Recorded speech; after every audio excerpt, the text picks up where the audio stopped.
میں مبلغ بنوں سنتوں کا، خوب چرچا کروں سنتوں کا، ہو کرم بحر خاک مدینہ۔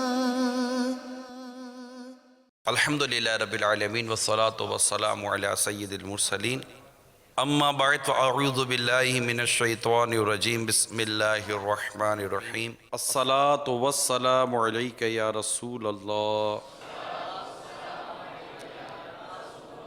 وعلی آلک واصحابک یا حبیب اللہ۔ الصلاة والسلام علیک یا نبی اللہ وعلی آلک واصحابک یا نور اللہ۔ نبی رحمت شفیع امت صلی اللہ تعالی علیہ وآلہ وسلم کا فرمان عظمت نشان ہے، تم اپنی مجلسوں کو مجھ پر درود پڑھ کر آراستہ کرو، تمہارا درود پڑھنا قیامت کے روز تمہارے لیے نور ہوگا۔ صلو علی الحبیب صلی اللہ تعالی علی محمد۔ حضرت سید عبداللہ بن سلامہ رضی اللہ تعالی عنہ سے مروی ہے،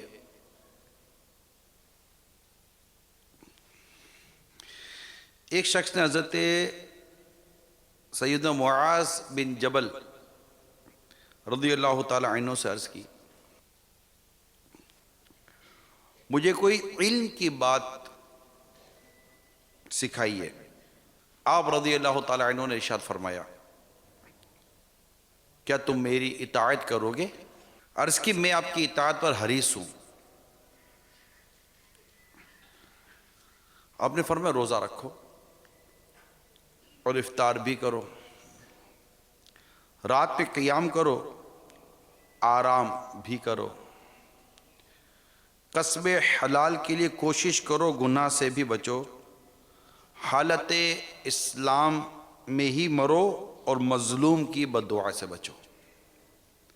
صلو علی الحبیب صلی اللہ تعالی علی محمد۔ بہت ہی پیارے اور معتدل یعنی بیلنس اعتدال والے مدنی پھول حضرت سیدنا معاذ بن جبل رضی اللہ تعالی عنہ نے عطا فرمائے ہیں۔ اسلام و دین یہ اعتدال سکھاتا ہے، بیلنس، میانہ روی۔ افراط و تفریط سے ہمارا دین، ہمارا اسلام ہمیں بچنے کی دعوت دیتا ہے۔ یہ تمام کے تمام مدنی پھول اپنے اندر اعتدال کا زبردست درس لیے ہوئے ہیں، نیکی کی دعوت کا درس لیے ہوئے ہیں، اور یقیناً بالیقین زندگی اللہ کی رضا کے مطابق گزارنے کا درس لیے ہوئے ہیں۔ اور ایک مسلمان کو اور کیا چاہیے کہ اس کی زندگی اللہ تعالیٰ کی رضا اور اللہ تعالیٰ کی فرما برداری میں گزرے، اور کیا چاہیے؟ لہٰذا روزہ رکھو اور افطار بھی کرو،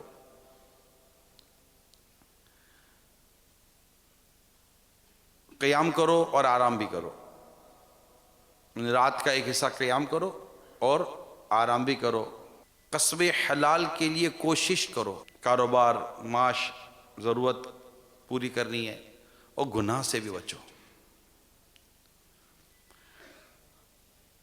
حالت اسلام میں ہی مرو، نہ مرنا مگر مسلمان ہو کر، قرآن کریم میں ہے نا، یا ایہا الذین آمنوا اتقوا اللہ حق تقاتہ ولا تموتن الا وانتم مسلمون۔ اے ایمان والو، اللہ سے ڈرو جیسا کہ اسے ڈرنے کا حق ہے، نہ مرنا مگر مسلمان۔ اپنے ایمان کی، اپنے دین کی حفاظت کرنی ہے، اور مظلوم کی بد دعا سے بچنا ہے، کہ جب مظلوم بد دعا کرتا ہے تو اس کی بد دعا میں اور قبولیت میں کوئی رکاوٹ نہیں ہوتی۔ ہمیں اللہ تعالیٰ مظلوم کی بد دعا سے بچائے، ظلم کرنے سے اللہ تعالیٰ بچا کے رکھے۔ اب وہ ظلم اپنے بچوں پر ہو، اپنے بچوں کی امی پر ہو، گھر والوں پر ہو، پڑوسیوں پر ہو، کاروبار میں ہو، تجارت میں ہو، دوست پہ ہو، کسی پر بھی ہو، حتیٰ کہ میں عرض کروں گا کہ اپنی جان پر بھی ظلم کرنے سے بندہ بچے اور اللہ تعالیٰ سے معافی مانگتا رہے، اللہ تعالیٰ کے حضور سچی توبہ کرتا رہے۔ ابھی ظلم کی بات چلی تو مجھے ایک بڑا عبرت والا واقعہ یاد آیا کہ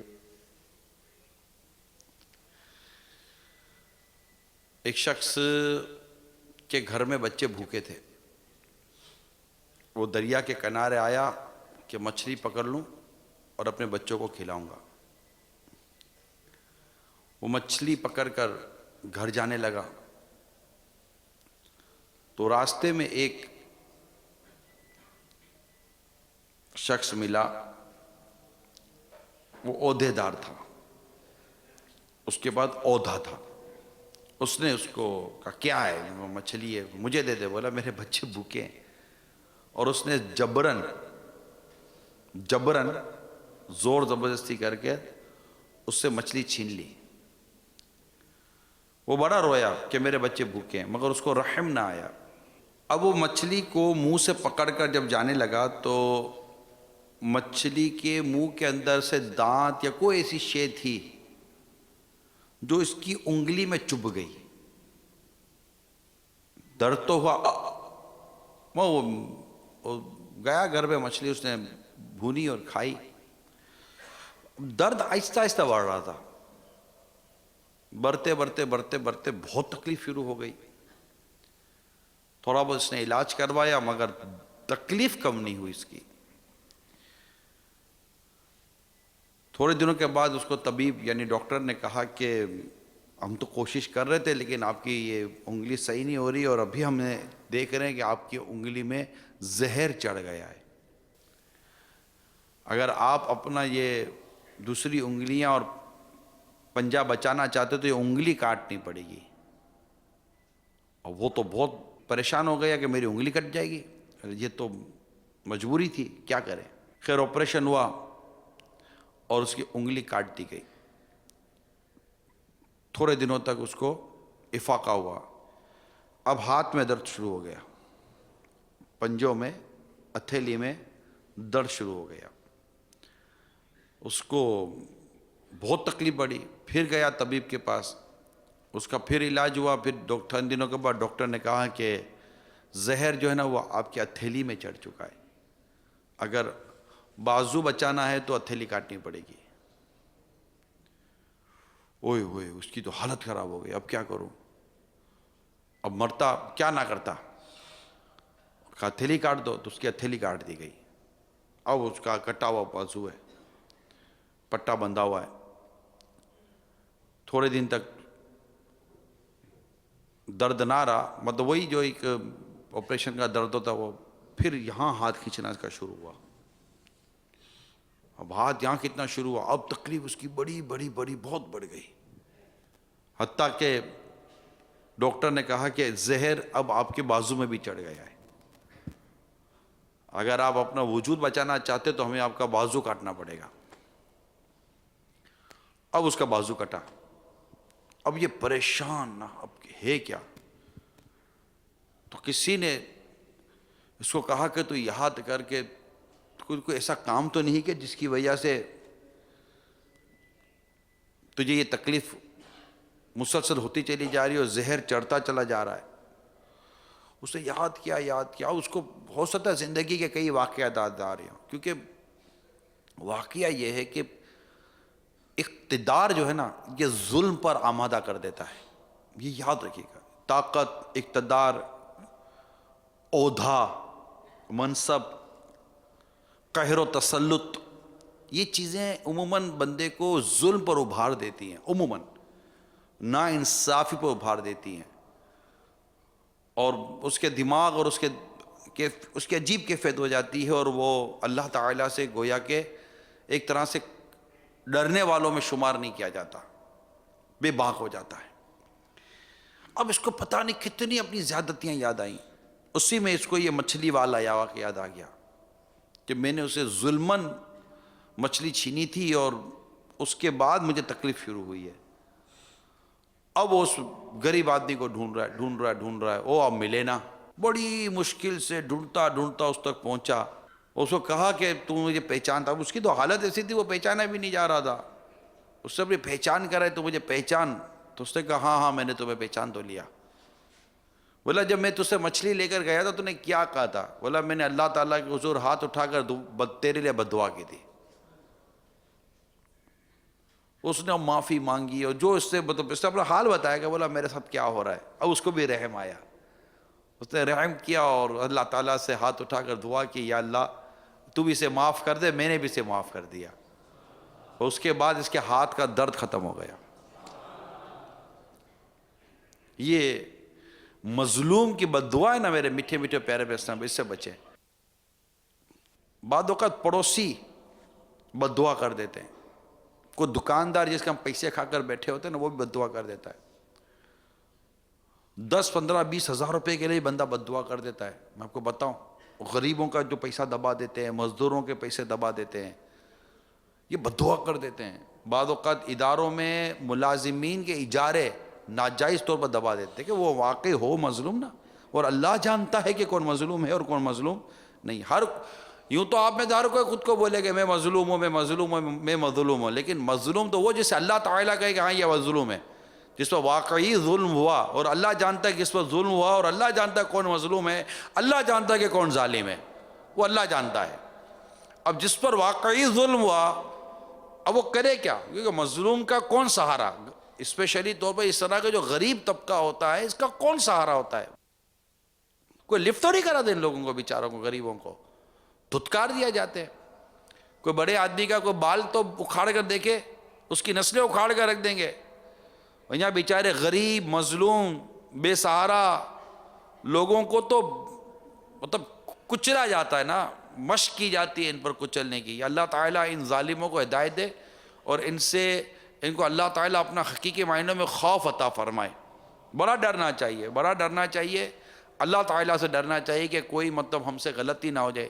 غریب آدمی بھی غریب پر ظلم کر لے گا، ہاں یہ نہیں ہے کہ امیر آدمی اقتدار والا آدمی ظلم کرے گا، غریب آدمی غریب پر ظلم کر لے گا، بڑا آدمی چھوٹے پر ظلم کر لے گا۔ بھائی سپروائزر ہے، سپروائزر بھی کون سا امیر آدمی ہوتا ہے؟ بعض اوقات 10 15 20 تو سپروائزر بنا دیا جاتا ہے، اس کے ہاتھ میں تھوڑا سا عہدہ آ جاتا ہے، وہ ٹائم لینے میں، مزدوری لینے میں، اجرت دینے میں، پیسے دینے میں، پیسے لینے میں وہ ظلم پر آ جاتا ہے، جبر و زبردستی پر آ جاتا ہے، اور بیٹھے بیٹھے کئی لوگوں کی بد دعائیں لینا وہ شروع کر دیتا ہے۔ ہسپتالوں میں لوگ بد دعائیں لے لیتے ہیں، اب بد دعا، اب ہسپتال کے ایک عملے کا آدمی ہے، بیٹھا بیٹھا یہ بد دعا لے لیتا ہے۔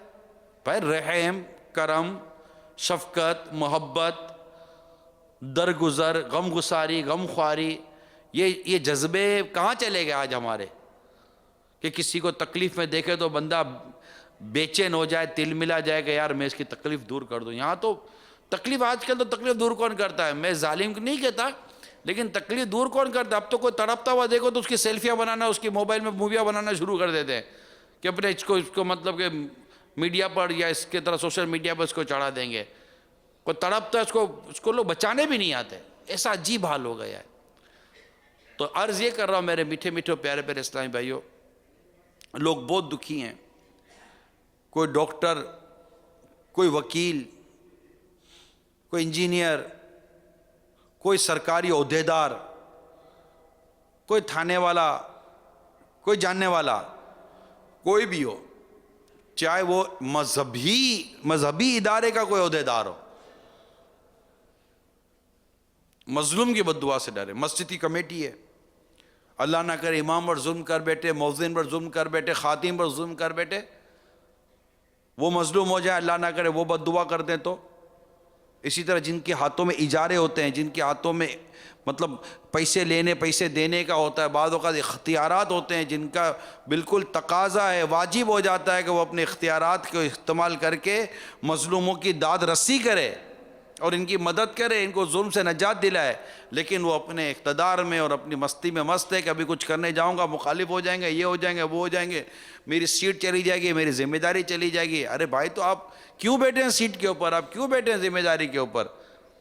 آپ کو کس چیز کی تنخواہ دی جا رہی ہے؟ آپ کس چیز کی آپ نے ذمہ داری قبول کی ہے؟ آپ پورا حق ادا کریں، بعض لوگ نہیں کرتے۔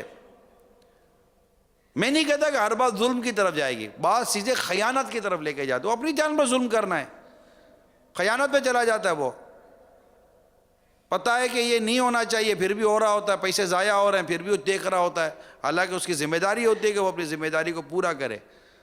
بعض اوقات ذمہ دار بنائے جاتے ہیں کہ اپنی ذمہ داری کو پورا کرو، اور مسلمان کی امتیازی شان یہ ہے کہ وہ جو وعدہ کرے اور امانت ہو لے، اس کی وعدہ وفا کرے اور امانت کو پوری کرے، یہ مسلمان کی امتیازی شان ہے۔ اب وہ وعدہ اللہ سے کرے یا مخلوق سے کرے، وہ امانت جو رب کی طرف سے ہو یا مخلوق کی طرف سے ہو، اس کی ادائیگی کرنا یہ مسلمان کی امتیازی شان ہے۔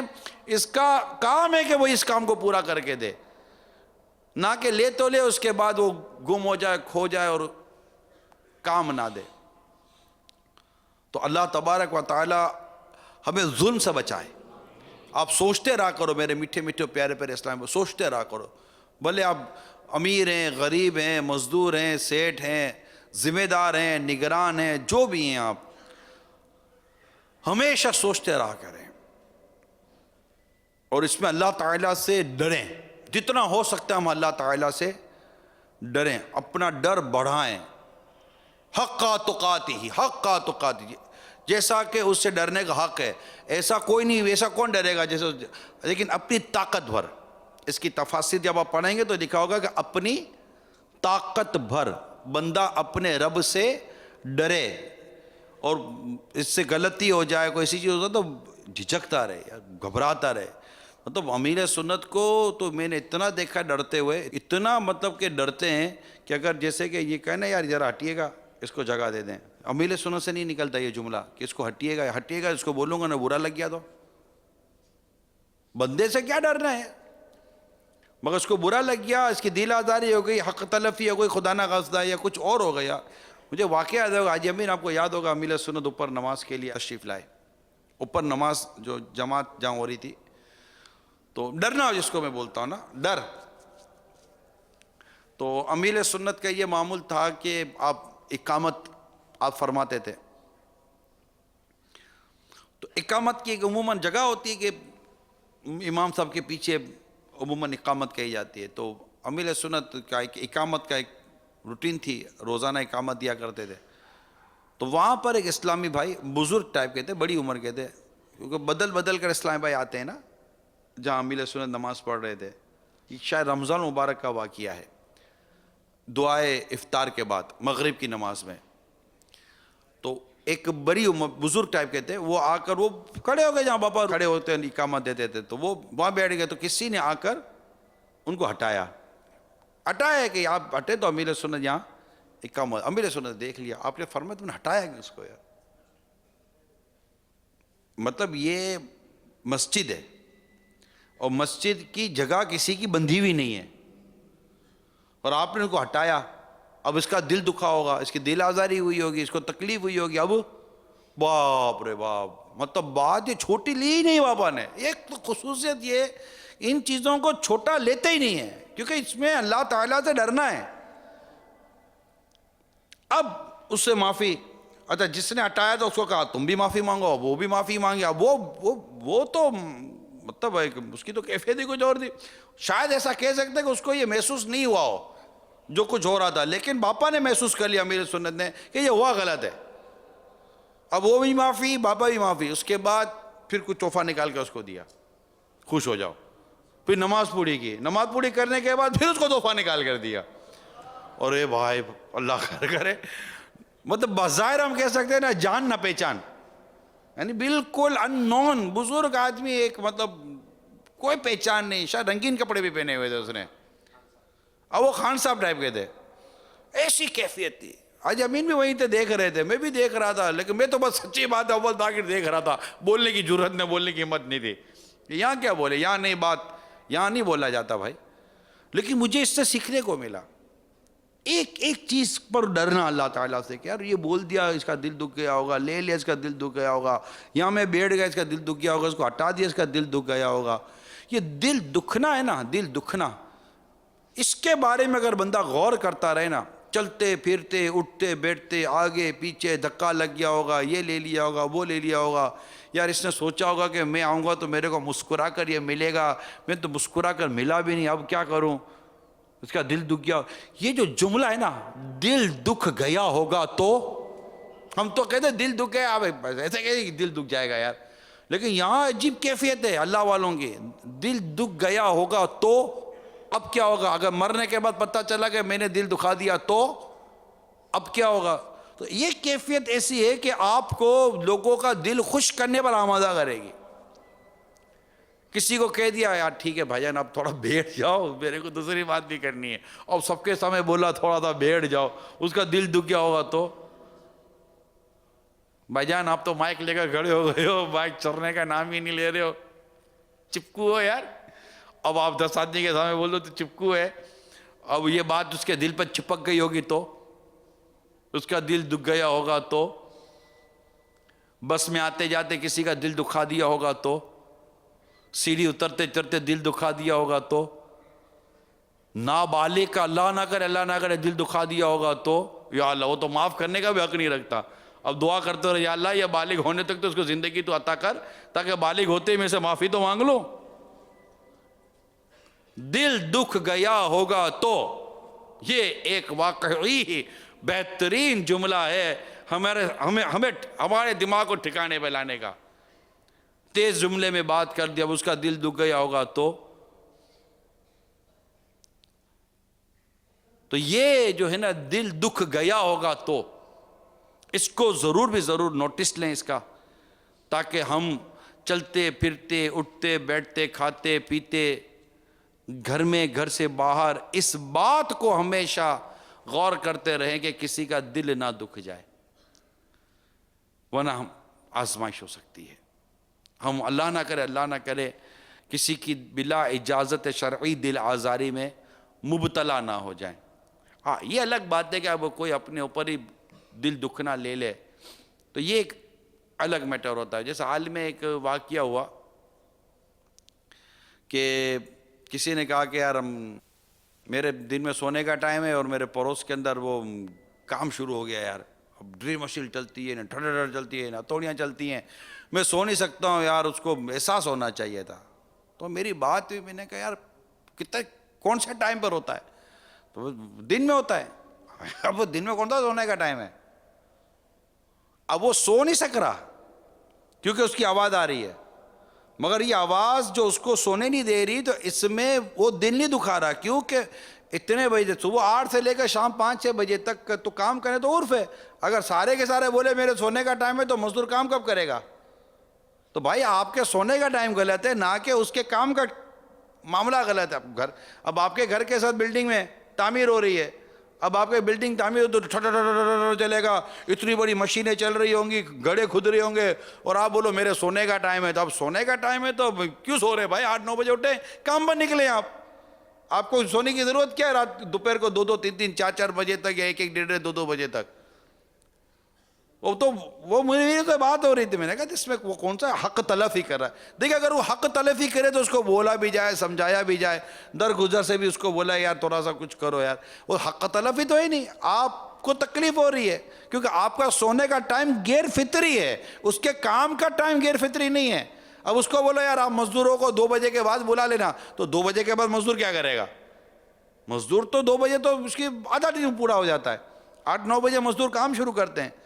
تو اس طرح اگر آپ کے گھر کے ساتھ کسی کی بلڈنگ بن رہی ہے، کوئی گھر بنا رہا ہے، کوئی اور کچھ ہو رہا ہے، یا اوپر چھت پر کو کام ہو رہا ہے، رات کو کوئی 12 بجے صوفہ کھینچا ٹھر کر کے پھاڑ کر کے، اب یہ کیا ہو گیا، ہر بھر آ گئے کیا اوپر صوفہ؟ بھائی تو یہ صوفہ کھینچنے کا کون سا ٹائم ہے؟ یہ نوٹسیبل بات ہے نا۔ رات کو 2 بجے 12 بجے 1 بجے الماری سیٹ ہو رہی ہے، بر کر کے دھکا مارا، الماری سیٹ، الماری بھائی الماری، بھائی میرا گھر ہے، میری چھت ہے، میں الماری سیٹ کروں، جو بھی کروں بھائی جان پڑوسی ہے، رات کے 12 بجے الماری سیٹ کرنے کا ٹائم نہیں ہے۔ اب رات کو 12 بجے اس کی تھکن اتری ہے، رات کو 12 بجے وہ لے گیا بھائی مسالہ لے کر ٹھا کر کے اس کو مسالہ پیسنے کا، یہی رات کو 12 بجے کا ٹائم ملا۔ بھائی یہ کوئی مسالہ پیسنے کا ٹائم نہیں ہے، لوگوں کے سونے کا وقت ہے۔ میں ملک سے باہر دیکھا ہے میں نے کہ وہ سائلنٹ زون، یعنی پورے علاقے سائلنٹ زون بن جاتے ہیں، جہاز تک نہیں گزرتا وہاں سے 10 بجے کے بعد، کہ 10 بجے کے بعد جہاز گزرے گا، لوگ سو نہیں سکیں گے. ایک سونے کا ٹائم ہے. اللہ تعالیٰ نے رات آرام کے لیے اور دن معاش کے لیے بنایا.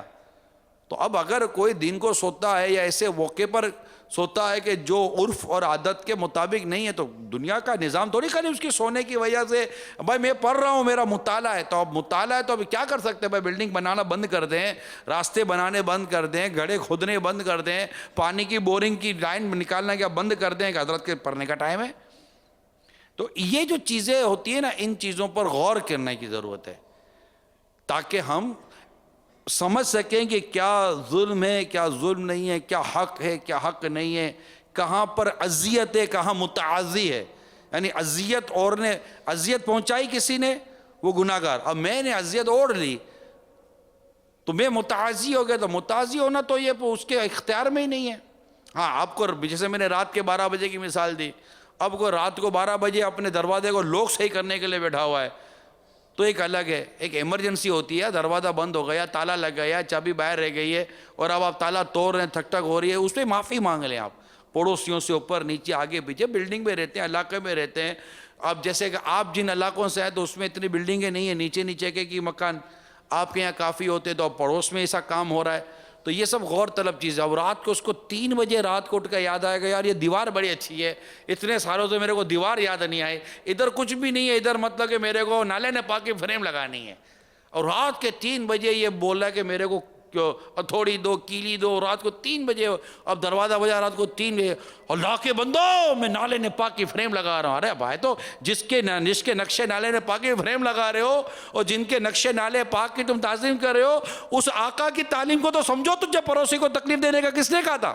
رات کے 3 بجے تیرا عشق رسول ایسا جاگا کہ تو نقشے نالے نے پاک کی فریم لگانے کے لیے رات کو 3 بجے ٹھا ٹھا کر کے تھوڑی مار رہا ہے. تو دیوار میں موجود ڈرل مشین چلا رہا ہے. ارے اس کا بچہ سویا ہوا ہے، بیچارہ خود سویا ہوا ہے، کوئی آرام بھی تو کرنا ہے کسی کو. رات کو 2 بجے اس کو مدینہ یاد آ گیا نا، رات کو 2 بجے اسے مدینہ یاد آ گیا، ٹیپ شروع کیا اور زور سے آواز میں مدینے کی یاد میں رونے لگا ہوا، ناطے بجا گا. پڑوسی بولے کیا؟ بولو تم کو بھی مدینہ یاد دلا رہا ہوں.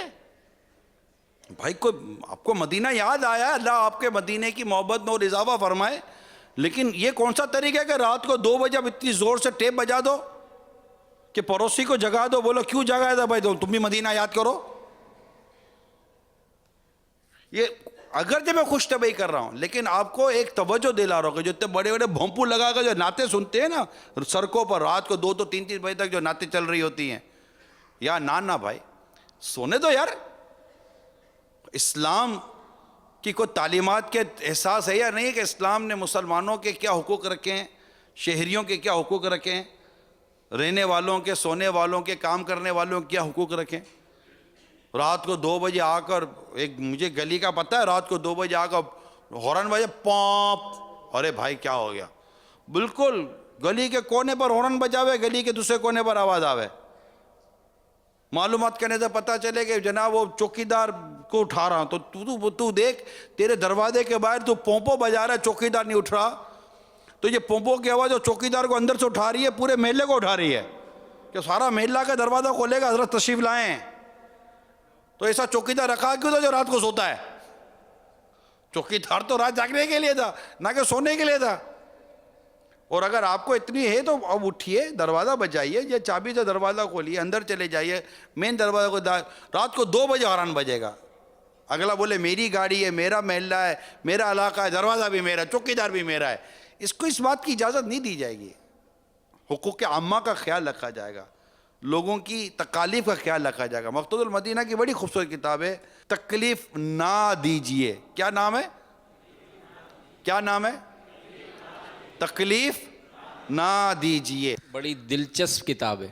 میں نے خود 2 3 بیان کیے یار، مزہ آ گیا میرے کو تو بیان میں. ارے مہمانوں کے اوپر، میزبانوں کے اوپر، ارے تو نہیں، آپ کا دماغ کام نہیں کرے گا، آپ سوچتے رہ جاؤ گے کہ کن کن طریقے کار سے سکھایا گیا کہ تکلیف نہ دیجئے.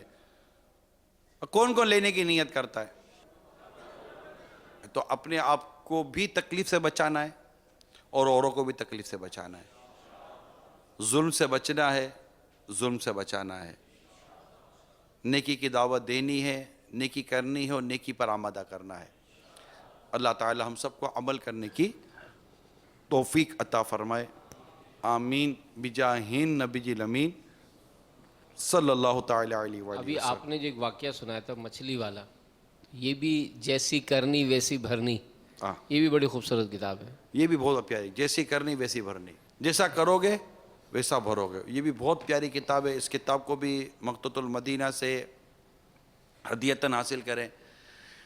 اس میں علم دین کی دعوت ہے، علم دین حاصل کرنے کی دعوت. آپ ایسے کون روزانہ 1 گھنٹہ 12 منٹ مکتبۃ المدینہ کی کتاب پڑھتا ہے روزانہ؟ کوئی حرج نہیں ہے، پڑھتے تو ٹھیک ہے، نہ پڑھتے تو ٹھیک ہے. 1 2 3 4 5 6 7 اسلام بھائی ہیں، 10 12 8 10 اسلام بھائی ہیں. کچھ طے کر لیں، آج طے کر لیں 1 گھنٹہ 12 منٹ مکتبۃ المدینہ کی کتاب. اس میں چلیں قرآن کریم کی تلاوت بھی شامل کر لیں. قرآن کریم کی تلاوت اور مکتبۃ المدینہ کی کوئی بھی ایک کتاب 1 گھنٹہ 12 منٹ کم از کم اپنا مطالعہ رکھے. میرا مشورہ ہے، انشاءاللہ تعالی آپ دیکھیں گے کہ آپ کے علم میں، عمل میں کتنی برکت آئے گی. اس میں آپ کو مشورہ دوں گا، نماز کے احکام اور کفریہ کلمات کے بارے میں سوال جواب، غیبت کی تباہ کاریاں، اور وہ چھوٹی چھوٹی کتابیں بھی لے لیں. حسد لے لیں، تکبر لے لیں، ریاکاری لے لیں، امیل سنت کے چھوٹے چھوٹے رسالے لے لیں. بادشاہوں کی ہڈیاں نیا پرنٹ ہو کر آیا ہے، وہ لے لیں. تو دلچسپی بھی رہے نا. سیلفی کے نقصانات کی 30 عبرتناک واقعات ہیں اس کے اندر، وہ لیں. تو اس طرح کی کتابیں لے لیں، رسالے لے لیں. اور کم از کم 1 گھنٹہ، کم و بیش 1 گھنٹہ 12 منٹ. چلو شروع میں اگر 1 گھنٹہ 12 منٹ نہیں بھی تو مثلا طبیعت بنتی، اب اسٹارٹ لیں. آدھا گھنٹہ، پونا گھنٹہ، 20 منٹ 25 منٹ پڑھا. اب لگا کہ نہیں بس، تو چلو کوئی اور نیکی کے کام میں مصروف ہو گئے.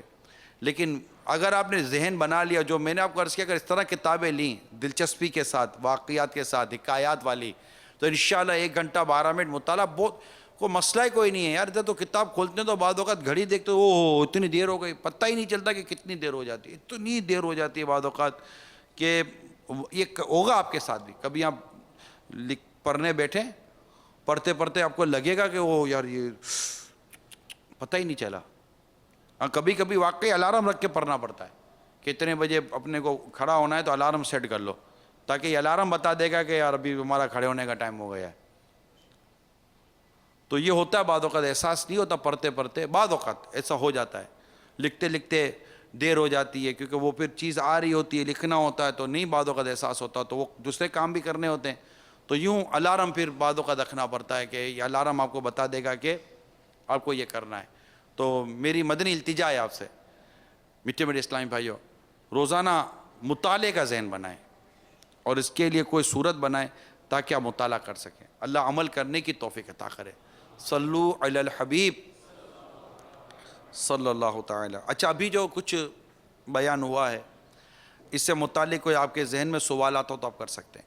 آپ نے بیان میں فرمایا کہ شروع میں جو روایت آپ نے بیان فرمائی کہ روزہ رکھیں اور جو ہے اس طریقے سے کام کریں اور حرام بھی کریں، جو کہ فجر میں نہیں اٹھ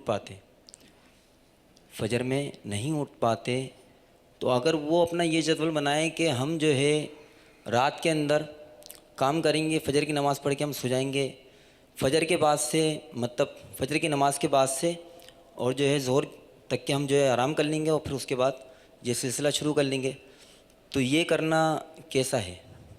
اس کے بارے میں ارشاد فرمائیں. دیکھیں، اصل ہے یہاں پر اب تم پر تمہارے بدن کا بھی حق ہے، تم پر تمہارے نفس کا بھی حق ہے. یعنی یہ وہ بات ہمارے بزرگ گزرے کہ جنہیں تو باقاعدہ یہ کہا جاتا تھا کہ اب آرام بھی کر لیں، کتنی عبادت کریں گے، اور ہمیں یہ کہا جاتا ہے یار کچھ عبادت بھی کر لو، کتنا آرام کرو گے. بعض بزرگ ہوتے تھے جو عبادت میں سے کمانے کا وقت نکالتے تھے اور آج ہم ہیں کہ کمانے میں عبادت کا وقت نکالتے ہیں. تو یہ دوسری چیز ہے. البتہ یہ کہ اگر کوئی رات کو اللہ تعالیٰ کی عبادت کرتا ہے, رات کو گناہوں میں گزارتا نہیں ہے اور نمازوں کی پابندی کرتا ہے اور بولتا ہے فجر پڑھ کے سوں گا, تو فجر پڑھ کے سونا کوئی غلط بات بھی نہیں ہے, ناجائز بھی نہیں ہے. جبکہ راتیں کالی نہیں کرتا, راتیں خراب نہیں کرتا, راتوں کو گناہوں میں نہیں گزارتا, لیکن یہ ایک طرح سے ہے ان نیچرل. رات ہے سونے کے لیے, رات آرام کے لیے, کیونکہ رات کا ایک اپنا ماحول ہوتا ہے جو دن میں نہیں مل سکتا. جیسے میں نے کہا کہ اب دن میں گاڑیوں کا پمپوں کا آواز, تو ٹرک کا آواز, تو گاڑیوں کا آواز, تو بسوں کا آواز. اچھا پھر گھر کے کام کاج صبح شروع ہو جاتے ہیں. اب ہمارے گھر والے, آپ کے گھر والے کیا صبح اٹھتے ہیں اور 8, 9, 10 بجے شروع ہو جاتا ہے. گھر والے کو ناشتہ بن رہا ہوتا ہے, تو کام کاج ہو رہا ہوتا ہے, صاف صفائیاں ہو رہی ہے, تو اپنے بولے کہ نہیں ماں بدول کے سونے کا ٹائم ہے, کوئی دروازہ بھی نہیں کھولے. پورا نظام خراب ہو جائے گا نا. ایسے بہت کم لوگ ہوتے ہوں گے جن کے لیے کچھ اور طریقہ کار یا اور سہولت موجود ہوتی ہے, وہ ایک الگ ہوتا ہے. تو بعض ایسے بھی گزرے کہ جو رات بھر نیکی کرتے رہے, تحریر کرتے رہے, عبادت کرتے رہے, پھر دن کو سوتے. امیر سنت کا تقریباً معمول یہاں ہوتے ہیں عوامی طور پہ تو دن میں سونے کا ہوتا ہے, اور کہیں اور ہوتے تو رات کو بھی سوتے ہیں, کچھ دن میں تھوڑا بہت سو لیتے ہیں. باقی تحریری کام, نماز, اوراد, وظائف, عبادت, ریاضت, انہی میں ان کے اوقات تسبیحات وغیرہ میں گزر جاتے ہیں. مگر یہاں جو آپ نے سوال کیا نا میرے میٹھے میٹھے پیارے پیارے اسلامی بھائی, کہ فجر میں آنکھ نہیں کھلتی, یہ تشویشناک بات ہے. رات سو بھی جاتے ہیں نا کئی, تو ان کی بھی فجر میں آنکھ نہیں کھلتی. اصل پرابلم یہ ہے کہ ہم نے تو تحریک چلائی تھی تربیت اجتماع میں بھی. میرا UK میں بھی جانا ہوا تھا, تو 2 تربیت اجتماع ہوئے. پہلی ہی بیان میں عرض کر دیا تھا کہ آج ہم نے خود اٹھنا ہے فجر میں, اپنی الارم پر خود اٹھنا ہے. کیونکہ ایک تعداد ہے کہ میں نے اپنی آنکھوں سے دیکھا, کانوں تو سنا ہے کہ ان کا موبائل الارم بجا بجا کر موبائل کا دم گھٹ گیا, موبائل کا وہ الارم کا انتقال پور ملال ہو گیا. مگر وہ ہے کہ حضرت کو وہ ہل تک نہیں رہے بھائی. الارم تو کیا گھنٹہ لگانا ہے, کیا لگانا ہے, کہ دھماکہ لگانا ہے. گھنٹی سے بھی نہیں اٹھتے, گھنٹے سے بھی نہیں اٹھتے, کیا گھڑی کے اندر الارم کی جگہ پر دھماکہ لگانا ڈھا کر کے, اس سے بھی نہیں اٹھ رہے گے. اور ان کو یہ بھی نہیں ہوگا کہ یہ بھی کوئی اٹھانے کی چیز ہے, نہیں اٹھتے یار.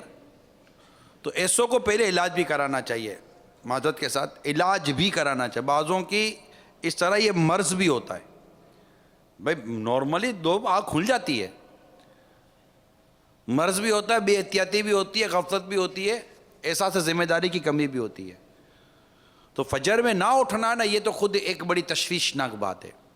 فجر میں اٹھنا بھی ہے, بلکہ فجر میں اٹھنے کا آپ جدول کیوں بناتے ہو؟ اب تہجد کا جدول کیوں نہیں بناتے ہو بھائی؟ تہجد پڑھنے والا بلا حساب بخش دیا جاتا ہے, تہجد پڑھنے والے کی بلا حساب مغفرت کر دی جاتی ہے. تہجد گزار, اللہ تعالیٰ کو کتنا پسند ہے تہجد گزار بندہ. تو آپ تہجد میں کیوں نہیں اٹھ رہے بھائی؟ کیا کام ہے؟ چلیں بولیں, کیا کام ہے آپ کے پاس؟ رات کو دعوت اسلامی کے 2 گھنٹے مدنی کام کیے, یہی ہے نا؟ کتنے بجے جماعت ہے؟ 8:15. نہیں, بات یہ ہے آج کہ آنکھ نہیں کھلتی, تو ان کو یہ تشویش ہوتی ہے کہ میری فجر میں آنکھ نہیں کھلے گی, تو میں یوں کر لیتا ہوں کہ اپنے جو ہے کام کے معاملات بھی لے کے چلتا ہوں, اور پھر اس کے ساتھ ساتھ جو ہے فجر کی نماز میری جو کہ ضائع ہو جاتی ہے, قضا ہو جاتی ہے معاذ اللہ. تو وہ اسلامی بھائی کا کہنا ہے کہ میں جو ہے اس طریقے سے فجر کی نماز قضا کرنے سے بچ جاؤں گا. دیکھیں, اپنی نماز کی حفاظت کے لیے وہ کہ اہتمام کرنا چاہتا ہے, تو اس میں تو کوئی کلام ہی نہیں ہے نا. میں تو وہ تو اس سے تو میں آگے بڑھ گیا ہوں. جو آپ نے سوال کیا نا میرے پیارے اسلام میں, تو اس سے آگے بڑھ گیا ہوں کہ ٹھیک ہے, وہ فجر کی جماعت کی اپنی نماز کی حفاظت کرے, اور اس کے لیے جو مطلب شریعت کے دائرے میں رہ کر اقدامات ہیں اس کو کرنا چاہیے. اور نماز تو ضائع نہیں کرنی چاہیے, نہ قضا ہو نہ جماعت واجب ہونے کی صورت میں جماعت بھی نہیں چھٹنی چاہیے. عبادت, ریاضت, قرآن کی تلاوت, نماز, اشراق, چاشت, اوابین, اور ماشاءاللہ تہجد کی نماز, اور دعا, گھر میں برکت, گھر میں رونق, گھر والوں کو اٹھایا, پریشانیوں سے نجات اللہ نے چاہا تو عبادت کی لذت الگ, دکھ سے نجات اللہ نے چاہا تو الگ, رزق میں برکت الگ. اللہ تبارک و تعالی طلوع فجر سے لے کر طلوع آفتاب, یعنی فجر کا وقت شروع ہونے سے لے کر فجر کا وقت ختم ہونے کے درمیان